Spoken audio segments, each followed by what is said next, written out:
ಪ್ರಾಯಶಃ ಇವತ್ತಿನ ಸಮಯ ರಾಜಪ್ಪನವರು ಹೇಳಿದಂತೆ, ನಮ್ಮ KP ಪಾಲಯ್ಯನವರು ಹೇಳಿದಂತೆ, ವ್ಯಾಸಗೊಂಡನಹಳ್ಳಿಯ ಈ ಕಾರ್ಯಕ್ರಮ ನಿಜವಾಗಿಯೂ ಕೂಡ ಸುವರ್ಣಾಕ್ಷರದಲ್ಲಿ ಬರೆದಿಡುವಂತ ಕಾರ್ಯಕ್ರಮ ಇವತ್ತು ನಡೀತಾ ಇದೆ ಅಂತಕ್ಕಂಥದ್ದು. ಪ್ರಾಯಶಃ ಆ ಸ್ವಚ್ಛತೆ, ಆ ಪಾವಿತ್ರತೆ, ಆ ಶುದ್ಧತೆ, ಆ ನೈಪುಣ್ಯತೆ, ಆ ಶ್ರದ್ಧೆ, ಅದೆಲ್ಲವನ್ನು ನೋಡಿ ನಿಜವಾಗಿಯೂ ನಮ್ಮ ಮತ್ತು ಪೂಜ್ಯರ ಮನಸ್ಸಿಗೆ ಬಹಳ ಸಂತೋಷವಾಗಿದೆ ಅಂತಕ್ಕಂಥ ಮಾತನ್ನ ನಮ್ಮ ಮುಂದೆ ಹಂಚಿಕೊಳ್ತಾ ಇದ್ದೇವೆ. ಪ್ರಾಯಶಃ ಕರಿಗಲ್ಲು ಪ್ರತಿಷ್ಠಾಪನೆ ಆಗಿದೆ. ಕರಿಗಲ್ಲಿನ ಮಹತ್ವ ಏನು ಅಂತ ಕೇಳಿದ್ರೆ, ಯಾಕೆ ಅದನ್ನು ಗ್ರಾಮದಲ್ಲಿ ಸ್ಥಾಪನೆ ಮಾಡಬೇಕು, ಅದು ಇಲ್ಲದೆ ಹೋದ್ರೆ ಆಗುವಂತ ತೊಂದರೆಗಳು ಏನು ಅಂತ ಒಂದ್ ಸ್ವಲ್ಪ ವಿಚಾರ ಮಾಡಿದ್ರೆ ವರ್ಣನ ಕೃಪೆ ಆಗತ್ತೆ. ಮಳೆ ಸ್ವಲ್ಪ ಬಂದ್ರು ಏನ್ ಚಿಂತೆ ಮಾಡೋದಿಲ್ಲ, ಆರಾಮಾಗಿ ಕೂಡ. ಏನು ಕಾರಣ ಅಂತ ಕೇಳಿದ್ರೆ, ಕೃತಯುಗದಲ್ಲಿ ಬ್ರಹ್ಮದೇವ ಮತ್ತು ವಿಷ್ಣು ಪರಮಾತ್ಮನ ಮಧ್ಯದಲ್ಲಿ ಜಗಳ ಶುರುವಾಯಿತು. ಬ್ರಹ್ಮದೇವ ಹೇಳಿದ 83,99,999 ಜೀವರಾಶಿಗಳನ್ನು ಸೃಷ್ಟಿ ನಾನು ಮಾಡುತ್ತೇನೆ. ಅದಕ್ಕಾಗಿ ಅಹಮೇವ ಜ್ಯೇಷ್ಠ ಅಹಮೇವ ಶ್ರೇಷ್ಠ, ನಾನು ಜ್ಯೇಷ್ಠ ಮತ್ತು ನಾನು ಶ್ರೇಷ್ಠ ಅನ್ನುವಂತ ಅಹಂಕಾರ ಬ್ರಹ್ಮದೇವನಿಗೆ ಬಂತು. ಅದೇ ತೆರನಾಗಿ ವಿಷ್ಣು ಪರಮಾತ್ಮ ಹೇಳಿದ, ನೀನು ಕೇವಲ ಸೃಷ್ಟಿಯನ್ನು ಮಾಡ್ತಾ ಇದ್ದೀಯ, ನೀ ಸೃಷ್ಟಿ ಮಾಡಿದ ಜೀವರಾಶಿಗಳನ್ನ ಪಾಲನೆ, ಪೋಷಣೆ, ರಕ್ಷಣೆ ಮಾಡುವಂತ ಜವಾಬ್ದಾರಿ ನನ್ನದಾಗಿದೆ. ಅದಕ್ಕಾಗಿ ನಾನು ನಿನಗಿಂತ ದೊಡ್ಡವನು ಅಂತ ಇಬ್ಬರ ಮಧ್ಯದಲ್ಲಿ ವಾದ ವಿವಾದ, ಜಗಳ, ಸಂಘರ್ಷ, ಆನಂತರ ಯುದ್ಧ ಪ್ರಾರಂಭ ಆಯಿತು. ಆ ಯುದ್ಧದಿಂದ 14 ಲೋಕಗಳು ಕೂಡ ಅಲ್ಲೋಲ ಕಲ್ಲೋಲವಾಗಲಿಕ್ಕೆ ಶುರುವಾಗ್ತಾ ಇದ್ದಾವೆ. ಅವಾಗ ಎಲ್ಲ ದೇವತೆಗಳು ಕೂಡ ಶಿವನ ಮೊರೆ ಹೋಗ್ತಾರೆ. ಶಿವನ ಮೊರೆ ಹೋದಾಗ ಪರಮಾತ್ಮನನ್ನ ಆ ಸಂಘರ್ಷ, ಆ ಒಂದು ಸಂಕಷ್ಟದಿಂದ ಪರಿಹಾರವನ್ನ ಕೇಳುತ್ತಾ ಇದ್ದಾರೆ.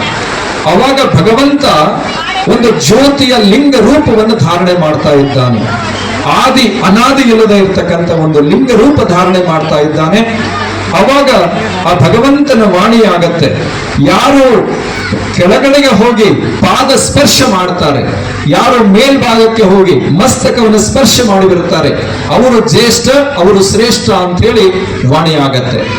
ಆಗ ವರಾಹ ರೂಪವನ್ನು ಧಾರಣೆ ಮಾಡಿಕೊಂಡು ವಿಷ್ಣು ಪರಮಾತ್ಮ ಕೆಳಗಡೆಗೆ ಪಾದ ಸ್ಪರ್ಶ ಮಾಡಲಿಕ್ಕೆ ಭೂಮಿಯ ಕೆಳಭಾಗದಲ್ಲಿ ಹೋಗಲಿಕ್ಕೆ ಶುರು ಮಾಡ್ತಾ ಇದ್ದಾನೆ. ಬ್ರಹ್ಮದೇವ ಹಂಸ ವಾಹನನಾಗಿ ಮೇಲೆ ಮಸ್ತಕವನ್ನು ಸ್ಪರ್ಶ ಮಾಡ್ಲಿಕ್ಕೆ ಹೋಗ್ತಾ ಇದ್ದಾನೆ. ಸುಮಾರು 10,000 ವರ್ಷಗಳ ಕಾಲ ಅವರು ಹೋಗ್ತಾ ಇದ್ದಾರೆ. ಆದ್ರೂ ಕೂಡ ಬ್ರಹ್ಮದೇವನಿಗೆ ಮಸ್ತಕ ಭಾಗ ಸಿಗಲಿಲ್ಲ, ವಿಷ್ಣು ಪರಮಾತ್ಮನಿಗೆ ಪಾದ ಸಿಗಲಿಲ್ಲ. ಇದರಿಂದ ವಿಚಲಿತನಾಗಿರ್ತಕ್ಕಂಥ ವಿಷ್ಣು ಪರಮಾತ್ಮ ಇದನ್ನು ಶಿವನ ಮಾಯ ಇದೆ ಅಂತ ಹೇಳಿ ವಾಪಸ್ ಬಂದ. ಬ್ರಹ್ಮದೇವನು ಬರೋ ಸಮಯದಲ್ಲಿ ಅವನು ವಿಚಾರ ಮಾಡಿದ, ದುಷ್ಟ ಆಲೋಚನೆ ಮಾಡಿದ. ನಾನಿಲ್ಲಿ ಬಂದಿದ್ದನ್ನ ಯಾರೂ ನೋಡಿಲ್ಲ, ಅದಕ್ಕಾಗಿ ನಾನು ಮಸ್ತಕ ಭಾಗವನ್ನು ಮುಟ್ಟಿದೆ ಅಂತ ಹೇಳಿದ್ರೆ ನಾನು ಜ್ಯೇಷ್ಠನಾಗ್ತೇನೆ, ಶ್ರೇಷ್ಠನಾಗ್ತೇನೆ ಅನ್ನುವಂತ ತಪ್ಪು ಕಲ್ಪನೆಯಿಂದ ಆ ಸಾಕ್ಷಿಗಾಗಿ ಒಂದು ಗೋಮಾತೆಯನ್ನ ಸೃಷ್ಟಿ ಮಾಡಿದ. ಪರಮಾತ್ಮ ಏನಾದ್ರೂ ಕೇಳಿದ್ರೆ ಮಸ್ತಕದ ಮೇಲೆದ್ದು ಹಾಲು ಸುರಿಸ್ತಾ ಇದ್ದ ಗೋಮಾತೆ ಅಂತ ಹೇಳ್ತಾ ನೀವು ಒಪ್ಕೋಬೇಕು, ಇಲ್ಲದೆ ಹೋದ್ರೆ ನಿನ್ನನ್ನು ಸೃಷ್ಟಿನೇ ಮಾಡೋದಿಲ್ಲ ಅಂತ ಹೇಳಿ ಹೆದರಿಸಿದ. ಅದಕ್ಕೆ ಅದು ಒಪ್ಕೋತು. ಆನಂತರ ಕೇದಗಿಯ ಪುಷ್ಪವನ್ನ ಸೃಷ್ಟಿ ಮಾಡಿದ. ಆ ಕೇದಗಿಯ ಪುಷ್ಪವನ್ನು ಸೃಷ್ಟಿ ಮಾಡಿ ಅದಕ್ಕೂ ಕೂಡ ಹೇಳಿದ, ನೀನು ಕೂಡ ಮಸ್ತಕಕ್ಕೆ ಧರಿಸಿದ್ರು ಅಂತ ಹೇಳ್ತಾನೆ, ಒಪ್ಕೋಬೇಕು, ಇಲ್ಲದೆ ಹೋದ್ರೆ ನಿನ್ನನ್ನು ಕೂಡ ಭೂಲೋಕದಲ್ಲಿ ಸೃಷ್ಟಿ ಮಾಡೋದಿಲ್ಲ ಅಂತ ಭಯಪಡಿಸ್ತಾ ಇದ್ದಾನೆ. ಆವಾಗ ವಿಷ್ಣು ಪರಮಾತ್ಮ ಅವನು ಚರ್ಚೆ ನಡೀತದೆ. ಪರಮಾತ್ಮನಿಗೆ ಹೇಳಿದ, ನಾನು 10,000 ವರ್ಷಗಳ ಕಾಲ ಕೆಳಗಡೆಗೆ ಹೋದೆ, ಆದ್ರೆ ಪಾದ ಭಾಗ ನನಗೆ ಸಿಗಲಿಲ್ಲ ಅಂತ ಹೇಳಿ ಅವನು ಸತ್ಯವನ್ನು ಒಪ್ಕೋತಾ ಇದ್ದಾನೆ. ಆದ್ರೆ ಬ್ರಹ್ಮದೇವ ಹೇಳಿದ, ನಾನು ಮಸ್ತಕ ಭಾಗವನ್ನು ಮುಟ್ಟಿ ಬಂದೆ, ಅದಕ್ಕೆ ಸಾಕ್ಷಿ ಗೋಮಾತೆ ಮತ್ತು ಕೇದಿಗೆಯ ಪುಷ್ಪವನ್ನು ಕೂಡ ತಂದಿದ್ದೇನೆ, ಬೇಕಿದ್ರೆ ನೀವು ಕೇಳಬಹುದು ಅಂತ ಪರಮಾತ್ಮನಿಗೆ ಹೇಳುತ್ತಾ ಇದ್ದಾನೆ. ಅವಾಗ ಪರಮಾತ್ಮ ಕೇತಕಿಯ ಪುಷ್ಪವನ್ನ ಕೇಳಿದ. ಆ ಕೇತಕಿ ಪುಷ್ಪ ಹೌದು ಅಂತ ಒಪ್ಕೋತಾ ಇದೆ. ಆನಂತರ ಗೋಮಾತೆಯನ್ನು ಕೇಳಿದ. ಗೋಮಾತೆ ಭಯಪಡ್ತು.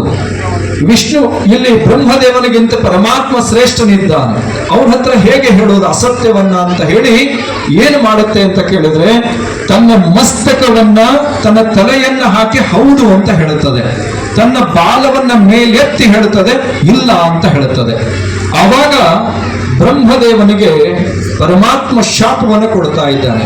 ಏನು ಶಾಪ ಅಂತ ಕೇಳಿದ್ರೆ, ನೀನು ಅಸತ್ಯವನ್ನ ಹೇಳಿದಷ್ಟೇ ಅಲ್ಲ, ಇನ್ನು 2 ಜೀವಿಗಳು ಕೂಡ ಅಸತ್ಯವನ್ನ ಹೇಳಲಿಕ್ಕೆ ಕಾರಣನಾದ ಕಾರಣ ಭೂಲೋಕದಲ್ಲಿ ನಿನ್ನನ್ನು ಯಾರು ಕೂಡ ಪೂಜೆ ಮಾಡಬಾರದು ಅಂತ ಶಾಪವನ್ನು ಕೊಟ್ಟ ಬ್ರಹ್ಮದೇವನಿಗೆ.